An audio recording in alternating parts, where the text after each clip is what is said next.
আজকে আমি এতিম হয়ে গেছি, আজকে আমার পড়াশোনা শেষ হয়নি, আজকে আমি মাঝপথে। আপনারা সবাই জানেন আপনাদের পরিবারে সবারই সন্তান আছে, যার বাপ থাকে না, তার কেউ থাকে না, তারা এতিম হয়ে যায়। যতই কাছের আত্মীয় আপন মানুষ যেই থাকুক, বাবা এই বাবার মতন কেউ হয় না। বাবা, আমার বাবা অনেক স্বপ্ন নিয়ে আমাকে এখানে পড়ার জন্য ভর্তি করেছে। আমি পরীক্ষাও দিয়েছি, আমার সামনে রেজাল্ট দেবে, সে আমার বলে গেছে আমি ইন্ডিয়া থেকে এসে তোমার পরীক্ষার রেজাল্ট আমি চেক করবো, তুমি কি করেছো।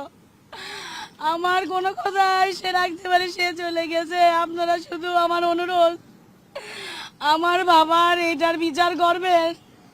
একটা সময় 14 বছর আমার বাবা বিভিন্ন মিথ্যা মামলার হুমকিতে পলিয়ে পলিয়ে থেকে, যখন আমি অনেক ছোট তখন আমার বাবার কাছে পাইনি। যখন আমার একটু বুঝ হয়েছে, আমি যখন একটু বুঝ, তখন আমার বাবাকে আমি কাছে পেয়েছি, এখন আমি হারিয়ে ফেললাম। আপনাদের কাছে আমার অনুরোধ, আপনারা আমার বড় ভাই কি আমার বাবার মতন, আপনারা আমাকে সহযোগিতা করবেন। আমি আমার বাবার বিচার চাই এবং আমি নিজে স্বচক্ষে আমি দেখতে চাই আমাকে কারা এতিম করলো, কেন করলো এভাবে।